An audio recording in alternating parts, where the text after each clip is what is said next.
लग्न में बुध हो तो लग्नेश हो तो उसका फल देखिए, सुंदर रूप और हृदय का दुष्ट तो होगा ही, किंतु सुबुद्धि कारक होगा, पंडित ज्ञानी होगा, दानी, स्वल्प आहार लेने वाला, कोमल चित्त, शरीर का कोमल होगा और पवित्र भोजन करने वाला, सत्य वक्ता होगा, विलास प्रिय होगा, अत्यंत सुखी और सदा परदेश में रहने वाला व्यक्ति होता है। द्वितीय भाव में अगर बुध है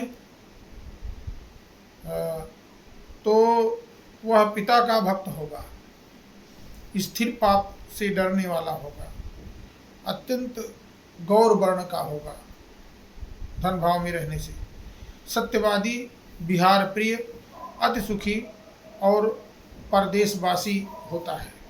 वो परदेश में भी निवास करने वाला होता है। इसमें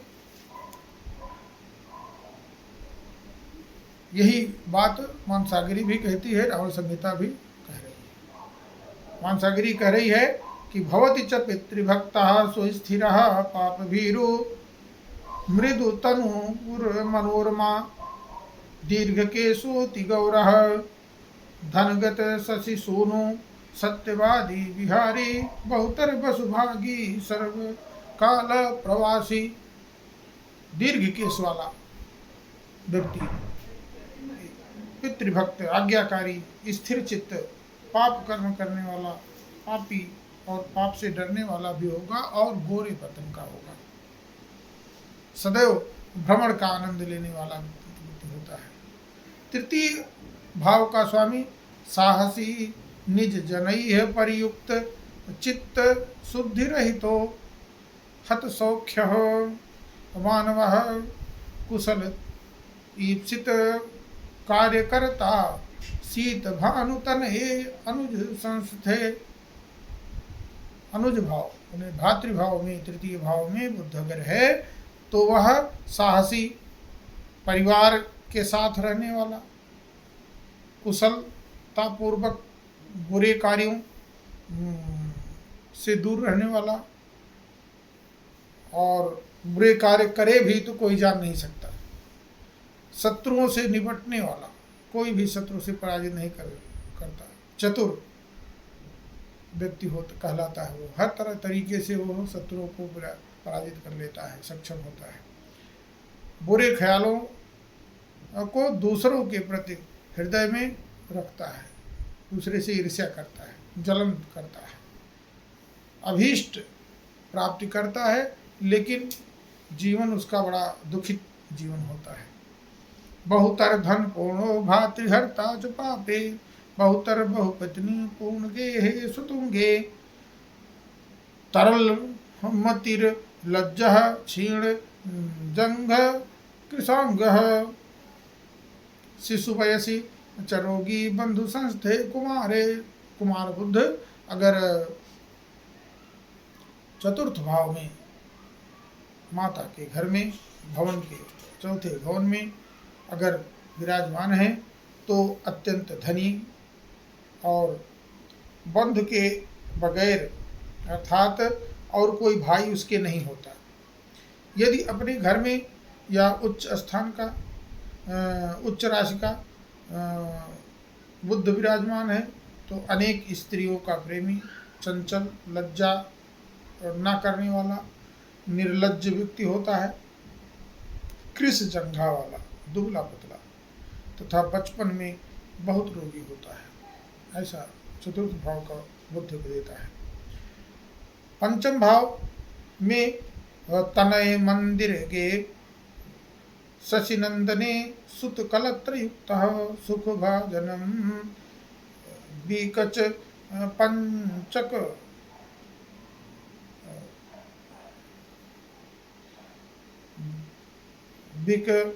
बीकच, जो उसका बाल होता है वो झड़ जाता है। पंकज चारु मुखः, लेकिन उसका चेहरा कमल के समान खिला होता है। अगर पंचम भाव में बुद्ध विराजमान है तो सुंदर सुंदर पुत्रों को जन्म देता है, जिनके मुख कमल के समान सुंदर होते हैं और उनका हृदय पवित्र होता है। ब्राह्मणों में विशेष स्नेह रखने वाले, गुरु और ब्राह्मण के प्रति आदर भाव रखने वाले वह और उसके संतान होते हैं। आरिनिकेतन वर्ती शशांक जो रिपुकुल लाभ यदो यदि वक्रगः यदि वह पूर्ण गृहे शुभ वीक्षितो रिपुकुलम च विनिहंति शुभ प्रदः स बुद्धः। जन्म लगने के छठे भाव में अगर वक्र गति में विराजमान बकरी बुद्ध अगर हो, शत्रु के घर में बकरी हो, तो वहां जातक को अपने वंश कुल के दुश्मनों से बच कर रहना चाहिए, अर्थात शत्रु भय वाले होते हैं। यदि बुद्ध शुभ ग्रहों के प्रभाव में देखे जाते हों तो जातक को शत्रुओं का नाश करने की शक्ति मिलती है। नाश करता होता है, शत्रु नाश का को दमन करने वाला होता है, सुखी और बहादुर व्यक्ति होता है। तुरग भाव गते हरिणांकजे भवति चंचल मध्य निरीक्षण रिपु विपुल वंश भवन प्रमादि। अगर सप्तम भाव में बुद्ध है तो चंचल मन वाला और मध्यम दृष्टि से सुखी और शुभ ग्रहों या अपनी राशि के प्रभाव में हो तो बुद्ध को शक्ति मिलती है, तो वह अति सुंदर स्त्री का पति होता है, परंतु उसकी मन जो है ना वो बड़ा शंकालु होता है और वो हमेशा अपनी स्त्री पर शंका करता रहता है। निधन वेश मणि सत्ययुतो बुधे शुभ गृहे अति मंडल एव चा यदि चा पाप युक्ते रिपु गेह गे मदन काम्य जवनी पत्यस्थ। देखिए सप्तम भाव में जो उसका फल था वो अब अष्टम भाव के लिए देखिए कि बुद्ध यदि शुभ ग्रह की राशि में है, मित्र के ग्रह की राशि में है, तो वह मनुष्य सत्यवक्ता, अतिथि सत्कार करने वाला होता है। यदि शत्रु या पाप युक्त है, पाप ग्रह के घर में है या उसे देखा जा रहा है या उसके साथ में है, तो कामदेव के वश होकर के पतित हो जाता है।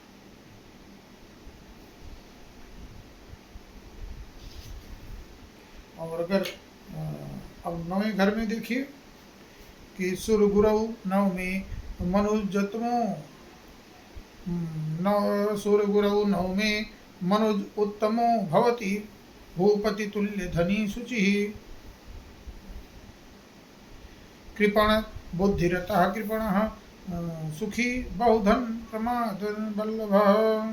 नौवें घर में भाग्य भाव में अगर बुद्ध है तो सभी जनों में वह श्रेष्ठ, राजा के समान धनी, पवित्र हृदय वाला, सुखी और स्त्री का प्रियतम होता है।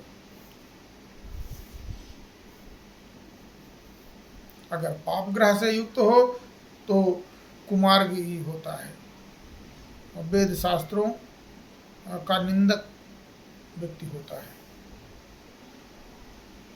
दशम मंदिर गे चा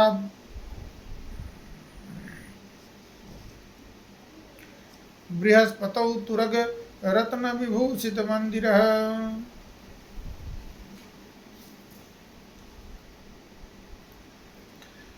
गुरुजन हिते निरतो जनो बहुधनो दशमे शशि नंदने निज भुजार्जित वित्त तुरंगमो बहुधनैर नियतो मित भाषण। दशम राज्य भाव में बुद्ध अगर है तो अच्छा फल देता है, माता पिता के आज्ञाकारक होता है और हितकारी काम करता है, अत्यंत धनवान, स्वयं अपने उपार्जन द्वारा अनेक वाहन सवारियाँ भ्रमण करने वाले वो रखता है, वाहन से युक्त होता है। और अगर 11वें भाव धन भाव लाभ भाव में है तो श्रुतमति निज वंश हितः कृशो बहुधन प्रमाद जन वल्लभः रुचिर नील वपुः शुभ लोचनो भवति आयगते च शशिजे नरः। चंद्रमा के पुत्र बुध अगर लाभ भाव में 11वें स्थान में बैठे हुए हैं तो अनेक शास्त्रों ग्रंथों का ज्ञाता, चिंतक और कुलपोषक। शरीर दुबला पतला जरूर होता है लेकिन अत्यंत धनी, और उसकी पत्नी पतिव्रता होती है। सुंदर श्यामल वर्ण शरीर वाला वह होता है, सुंदर आकर्षक नेत्र उसके होते हैं। अगर द्वादश भाव में 12वें भाव में अगर है बुद्ध विराजमान तो भवति च गे शशिनंदने विकल मूर्ति धरो धन वर्जितः पर कलत्र धने अपि च चित्तवान दशन दूर रतः कृतकः सदा। जन्म लग्न से 12वें भाव में बुद्ध हो तो जातक विकल काया वाला, निर्धन, दूसरों की संपत्ति तथा पत्नी का लोभी, व्यसनों से रहित उपकारी पुरुष होता है। और बुद्ध 12वें भाव में रह करके जो फल देता है उससे क्या है कि वो बुध एक नपुंसक ग्रह है। जिस ग्रह के साथ रहता है उसके अनुसार फल देता है। और 12वें भाव में बैठ करके वह शत्रु भाव को देखता है, तो इसलिए उसकी दृष्टि शत्रु भाव पर अधिक होती है। लेकिन वीर ग्रह है, वह वीर ग्रह है, शत्रुओं के लिए काल ही होता है। अब अगली वीडियो में मैं बुध के बाद बृहस्पति, गुरु बृहस्पति का मैं फलादेश बताऊंगा। जय श्री कृष्ण।